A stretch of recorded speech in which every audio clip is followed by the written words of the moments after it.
ಸ್ನೇಹಿತರೆ ನಮಸ್ಕಾರ, ಹೇಗಿದ್ದಾರೆ ಎಲ್ಲರೂ? ಸ್ನೇಹಿತರೆ, ಯಾರಾದರೂ ಮೊದಲ ಬಾರಿ ನಮ್ಮ ಚಾನಲ್ ನೋಡ್ತಿದ್ರೆ ಈಗಲೇ ಸಬ್ಸ್ಕ್ರೈಬ್ ಮಾಡ್ಕೊಳ್ಳಿ, ಹಾಗೆ ಪಕ್ಕದಲ್ಲಿ ಕಾಣುವಂಥ ಬೆಲ್ಲಕ್ಕನ್ನು ಒತ್ತಿ ಅಂತ ಹೇಳ್ತಾ, ಸ್ನೇಹಿತರೆ ಈ ವಿಡಿಯೋನಲ್ಲಿ ನಾನು ಅತಿ ಮುಖ್ಯವಾದ ಸಂದೇಶ ಕೊಡೋಕ್ಕೆ ಇಷ್ಟಪಡ್ತೀನಿ. ಅದು ಏನಂತ ಹೇಳಿದ್ರೆ, ರಾಜ್ಯದಲ್ಲಿ ಡೆಂಗು ಜ್ವರದಿಂದ ತುಂಬ ಒಂದು ಭಯಂಕರವಾಗಿ ಜನ ಭಯಪಡುವಂತಹ ಒಂದು ಸನ್ನಿವೇಶ ಸೃಷ್ಟಿಯಾಗ್ತಿದೆ. ಯಾಕಂತ ಹೇಳಿದ್ರೆ ದಿನೇ ದಿನೇ ಡೆಂಗು ಜ್ವರದಿಂದ ಬಲಿಯಾಗ್ತಿರುವಂಥ ಸಂಖ್ಯೆ ಜಾಸ್ತಿ ಆಗ್ತಿದೆ ರಾಜ್ಯದಲ್ಲಿ. ಅದರ ಜೊತೆಯಲ್ಲಿ ತುಂಬ ಈ ಕೇಸ್ಗಳಿಂದ ಜ್ವರಗಳು ಬಂದು ಆಸ್ಪತ್ರೆಗಳಿಗೆ ದಾಖಲೆ ಆಗ್ತಿದ್ದಾರೆ. ಹಾಗಾಗಿ ತಾವೆಲ್ಲ ತುಂಬ ಭಯದಿಂದ ಒಂದು ಮನೆಯ ಸುತ್ತಮುತ್ತ ಯಾವುದೇ ಕಾರಣಕ್ಕೂ ನೀರು ನಿಲ್ಲದೆ ನೀರು ಸರಾಗವಾಗಿ ಹರಿಬೇಕು. ಹಾಗೆ ಕೆಲವೊಂದು ತೊಟ್ಟಿಗಳಲ್ಲಿ ಮತ್ತು ಹಳೆಯ ತೊಟ್ಟಿಗಳಲ್ಲಿ ನೀವು ಮನೆಯ ಮುಂದೆ ಆಗ್ಬೋದು, ಮನೆಯ ಹಿಂದ್ಗಡೆ ಆಗ್ಬೋದು, ಇಲ್ಲ ಈ ಟೈರ್ಗಳನ್ನು ಕೆಲವು ಕಾರುಗಳಿಂದ ಎಲ್ಲ ತೆಗೆದಿಟ್ಟಿರ್ತಾರೆ, ಅದರಲ್ಲಿ ಟೈರ್ಗಳಲ್ಲಿ ನೀರು ಶೇಖರಣೆ ಆಗ್ಬೋದು. ಮತ್ತು ಕೆಲವೊಂದು ಮೇಲ್ಛಾವಣಿಗಳಲ್ಲಿ ನೀರು ನಿಲ್ಲೋದು ಈ ಥರ ಇರೋದಕ್ಕೆ ಅವಕಾಶ ಮಾಡಿಬಿಡಿ. ಯಾಕಂದರೆ ಇದರಿಂದ ನೀರು ನಿಲ್ಲುವ ಜಾಗಗಳಲ್ಲಿ ಈ ಡೆಂಗ್ಯೂ ಜ್ವರವನ್ನು ಸೃಷ್ಟಿ ಮಾಡುವಂತಹ ಇದು ಒಂದು ಸೊಳ್ಳೆಯಿಂದ ಈ ಜ್ವರ ಬರುತ್ತಿದೆ. ಹಾಗಾಗಿ ತುಂಬ ಎಚ್ಚರ ವಹಿಸಿ ತಾವೆಲ್ಲ. ಯಾಕೆಂದರೆ ಇವತ್ತು ಚಿಕ್ಕಬಳ್ಳಾಪುರ ಜಿಲ್ಲೆಯ ಒಂದು ಗೋರ್ವಿಂದೂರು ತಾಲೂಕಿನ ಒಂದು 95% ಸೆಕೆಂಡ್ PUCಯಲ್ಲಿ ಪಾಸಾಗಿ ಡಿಗ್ರಿ ಓದುತ್ತಿರುವಂತಹ ಯಶಸ್ವಿನಿ ಅಂತ ಒಂದು ಮುದ್ದಾದ ಒಂದು ಹುಡುಗಿ ಈ ಡೆಂಗ್ಯೂ ಜ್ವರಕ್ಕೆ ಬಲಿಯಾಗಿದ್ದಾರೆ. ತುಂಬ ಒಂದು ಆಘಾತ ಸಂಗತಿ ಇದು.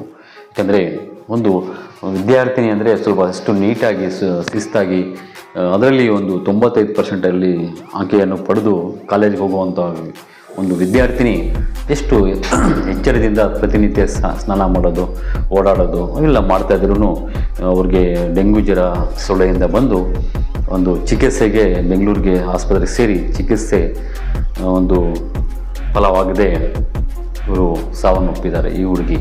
ಹಾಗಾಗಿ ತಾವೆಲ್ಲರೂ ಕೇವಲ ದಿನನಿತ್ಯ ಸ್ನಾನ ಮಾಡೋದು, ಒಂಥರ ಪೌಡ್ರ್ ಹಾಕ್ಕೊಂಡು ಪರ್ಫ್ಯೂಮ್ ಹಾಕ್ಕೊಂಡು ಹೋಗೋದಲ್ಲ, ಮನೆಯ ಸುತ್ತಮುತ್ತ ವಾತಾವರಣ ತುಂಬ ಚೆನ್ನಾಗಿ ಒಂದು ಸ್ವಚ್ಛವಾಗಿಟ್ಕೊಳ್ಳಿ. ನಿಮ್ಮ ಮನೆ ಅಷ್ಟೇ ಅಲ್ಲ, ಅಕ್ಕಪಕ್ಕದ ಮನೆಯವರು ಅರ್ಥ ಮಾಡ್ಕೊಳ್ಳಿ.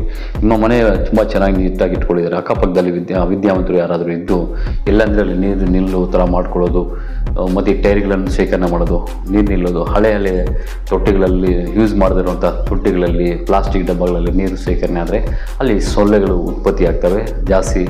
ಆ ಸೊಳ್ಳೆಗಳಿಂದನೇ ಡೆಂಗ್ಯೂ ಜ್ವರ ಬರೋದು. ಹಾಗಾಗಿ ಸ್ವಲ್ಪ ನಾಳೆ ಹೆಂಗೂ ಭಾನುವಾರ ಫ್ರೀ ಇರ್ತೀರಾ, ಸ್ವಲ್ಪ ಸ್ವಚ್ಛತೆ ಒಂದು ಏನೋ ಆಂದೋಲನ ಇದೆ, ನಿಮಗೆ ಗೊತ್ತಿರುವ ನಿಮ್ಮ ಅಕ್ಕಪಕ್ಕ ಮನೆಯ ಕಡೆ ಸ್ವಲ್ಪ ಈ ಗೊತ್ತಿರೋ ವಿಷಯವನ್ನು ಹೇಳಿ. ಎಲ್ಲೇ ಆಗಲಿ ನಿಮ್ಮ ಬೀದಿಯಲ್ಲಿ, ನಿಮ್ಮ ಮನೆಯ ಸುತ್ತಮುತ್ತ ವಾತಾವರಣದಲ್ಲಿ ಎಲ್ಲೇ ಒಂದು ನೀರು ನಿಲ್ಲದೆ ಸರಾಗವಾಗಿ ನೀರು ಹರಿಯುವ ರೀತಿ ಮಾಡಿ. ಇಲ್ಲಾದರೂ ನೀರು ನಿಂತಿದ್ರೆ ಅಲ್ಲಿ ಸ್ವಲ್ಪ ಮಣ್ಣು ಹಾಕಿ ಆ ನೀರು ನಿಲ್ಲದಂಗೆ ಮಾಡಿಕೊಳ್ಳಿ. ಈ ಸೊಳ್ಳೆಗಳಿಂದ ಡೆಂಗ್ಯೂ ಜ್ವರ ಬರ್ತಿದೆ, ಭಯಂಕರವಾಗಿ ನಮ್ಮ ರಾಜ್ಯದಲ್ಲಿ ಇದು ಹೆಜ್ಜೆ ಇಟ್ಟಿದೆ. ಹಾಗಾಗಿ ನೋಡಿ, ಒಂದು ಮುದ್ದಾದ ಒಂದು ಯುವತಿ ಸಾವನ್ನಪ್ಪಿದ್ದಾರೆ. ಹಾಗಾಗಿ ಸ್ವಲ್ಪ ಎಚ್ಚರದಿಂದ ಇರಿ ಅಂತ ಹೇಳಿ ಈ ಸುದ್ದಿಯನ್ನು ತಮ್ಮ ಎಲ್ಲ ಸ್ನೇಹಿತರಿಗೂ, ಬಂಧು ಬಳಗರಿಗೆಲ್ಲ ಶೇರ್ ಮಾಡಿ. ಅವರು ಎಚ್ಚರದಿಂದ ಇರಲಿ.